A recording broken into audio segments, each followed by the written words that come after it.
Assalamualaikum warahmatullahi wabarakatuh. Pamirsa dina dangat ayeuna urang neraskeun hanca dongeng neangan anak bagian kagenap.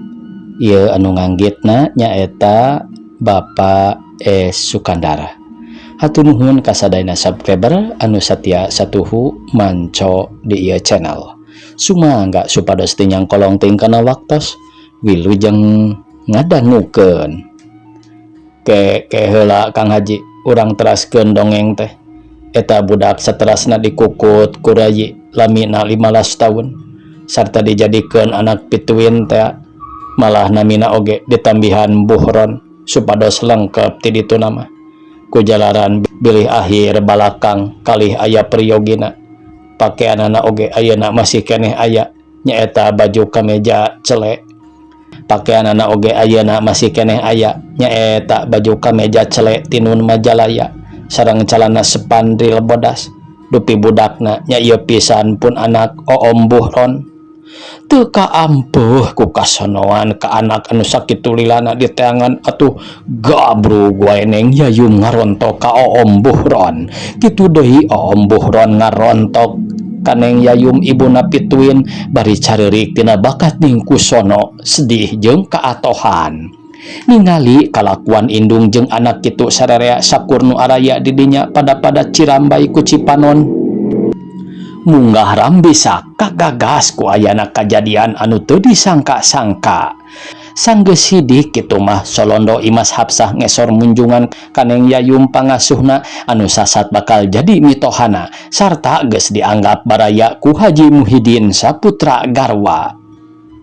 Alhamdulillah geuning ku kersening Gusti Nu Maha Kawasa urang sadayana tiasa ningal hiji kajadian anu aheng mungguh kamurah asihan Gusti Nu Maha Suci anu teu disangka-sangka hiji ibu nu kalengitan putra dugi kanyamar 15 tahun lamina ayeuna sanggeusna ngaliwatan sagala rupi cocoba sareng dodoja tiasa patepang deui kalawan salamet. Mugi-mugi saterasna Gusti masihan berkah salamet ka urang sadayana sareng khususna kacep Oom katut ibuna Neng Yayum ditebihkeun tina pancabaya ayeuna kantun mulus rahayuna kitu cek pagana bari ngahegak bakat ningku atoh.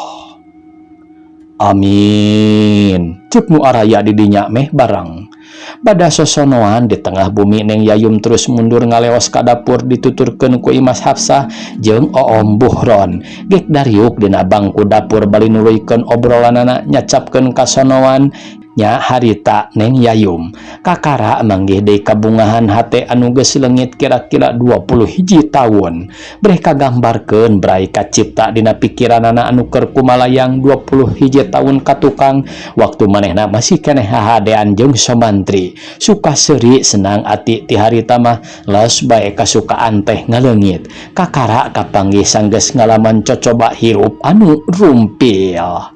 Nya peuting harita deui Neng Yayum asa kagunturan madu kaurugan menyan putih sasat anak nu diteangan geus kapanggih ari meunang jodoh kanu dipikanyaah jeung dipika asih minangka gaganti anak nu leungit. Atuh kitu deui Imas Hapsah keur hade didikan kawantu asuhan Neng Yayum ari ayeuna sidik baris pimitohaeun henteu kira-kira bungahna teh rarasaanana teu asa kapimitohaeun asa kaindungna bae da puguh ti leuletik oge sok diparende ari sare.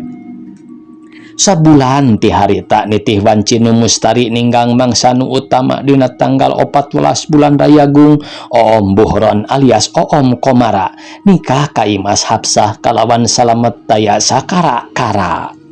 Kawantu hajat rongkah para ondangan anu daratang kadinya lain bae urang Banjaran Wungkul malah ti jauhna oge seperti ti Bandung rea sobat-sobat jeung kawawuhan Haji Muhyiddin anu daratang. Di antara para ondangan anu sakitu lobana aya ondangan penting anu datang nyaeta Somantri jeung Nyi Halilah ti Pakarang Bandung. Atuh teu kira-kira bungaheunana harita bisa patepung deui jeung Yayum katut Oom Komara alias Oom Buhron malah bisa paparanggih teh ayeuna mah dina kaayaan anu pikabungaheun teu cara waktu papisah dina kaayaan pikasusaheun sarerea.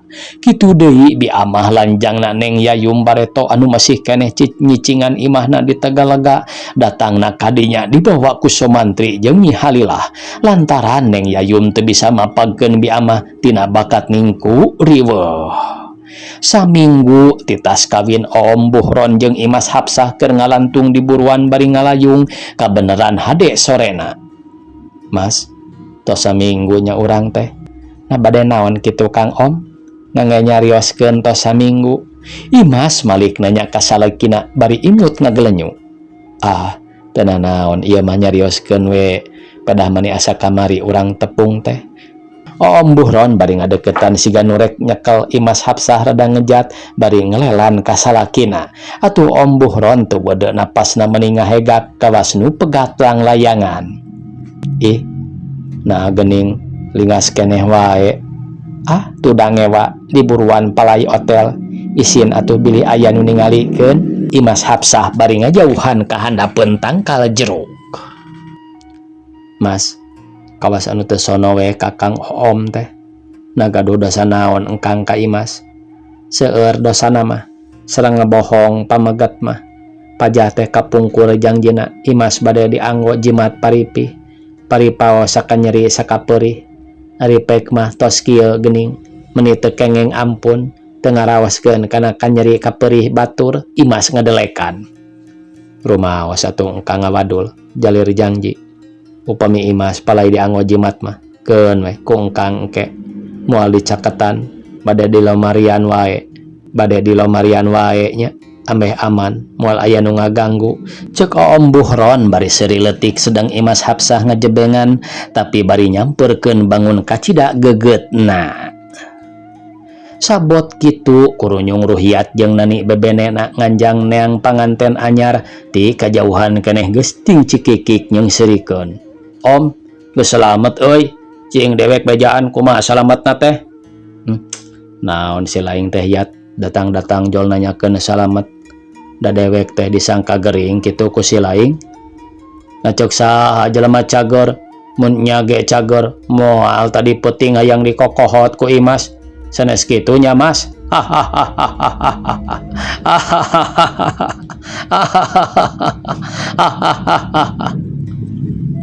Ah, tong didangu ketah Mas. Kang Yayat mah cunihin ceuk Nani bari nyamperkeun ka Imas. Ih, Nani mah teu surti engkang teh ngajak kitu sateh etang-etang kuliah. Dosena Oom jeung Imas anu tos lulus ujian pan urang mah masih kedah sakola tahun hareup karek bisa lulus.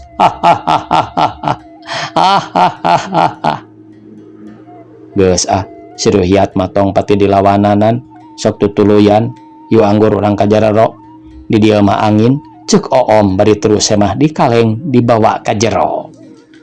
Satengah tahun sabada kawina Oom Buhron jeung Imas Hapsah di hiji gedong sigrong nu hareupna ariuh linduk ku rupa-rupa tatangkalan kawan tunu bogana lain jelema jore-jore di Kiang Roke mah mun teu kaasup pangjegudna oge harita kira wanci pecat sawed di tepas dapur aya nu uplek ngobrol bari nyang hareupan cikopi panas jeung goreng ulen ketan.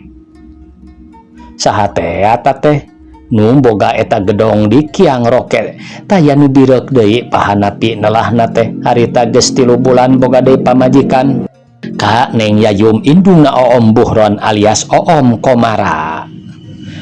Sabada Neng Yayum panggih deui jeung Oom anu dikukut ku hanapi lilana 15 tahun serta kabeneran deui hanapi keur ngaduda pikeun nuluykeun kanyaahna ka Oom Buhron anu jadi anak kukutna atuh pruk bae hanapi kawin ka Neng Yayum.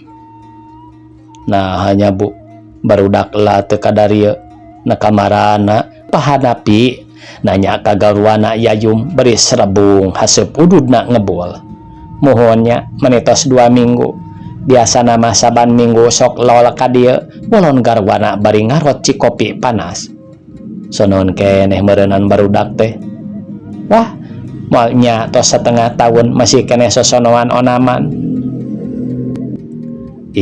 Ari ibu na sok tara ngarasakeun kanu ngarora setengah tahun teh kuno ngarora mah asa cikene gening ibu ge tos 3 bulan ka apa masih kene titik-titik hanapi bari seuri leutik sarta ngareret kayayum.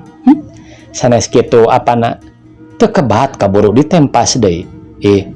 Puguh laras kitu apa mah nyaritakeun sotenan anu karasa we ku urang da moal bina teu dikolot teu dingora ari kasono mah naon bu kukupingan apa cenah ibu tos sabulan teu udur sasi nya kitu pahanapi mani dari pisan nanyana teh nu ditanya kalamas kelemes era muhun apana upami teras mah panginten 2 sasi kosongna teh.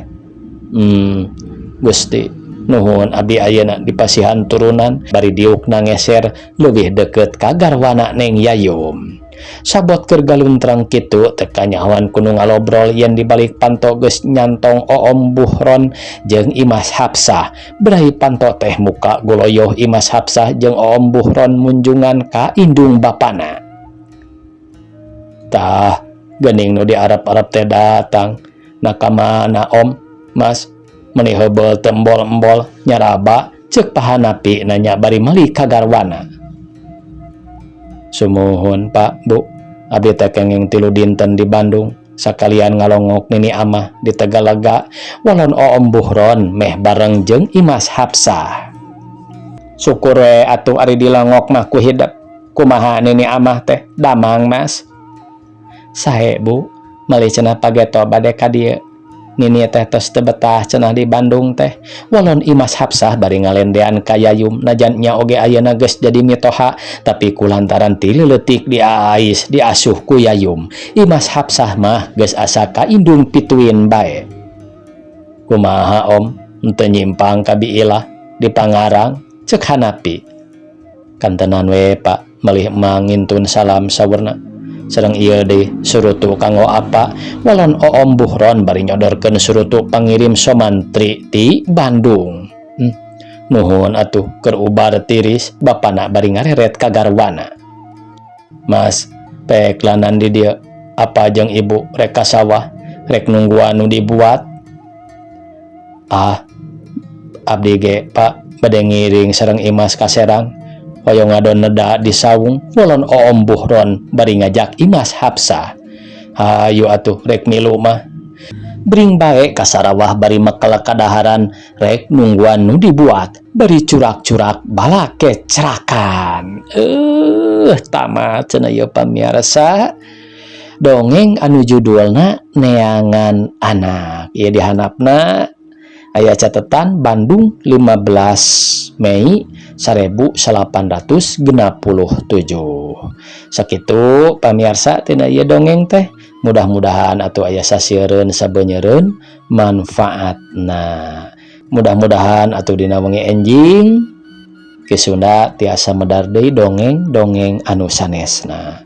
Sakitu anu tiasa kapihatur. Wassalamualaikum warahmatullahi wabarakatuh.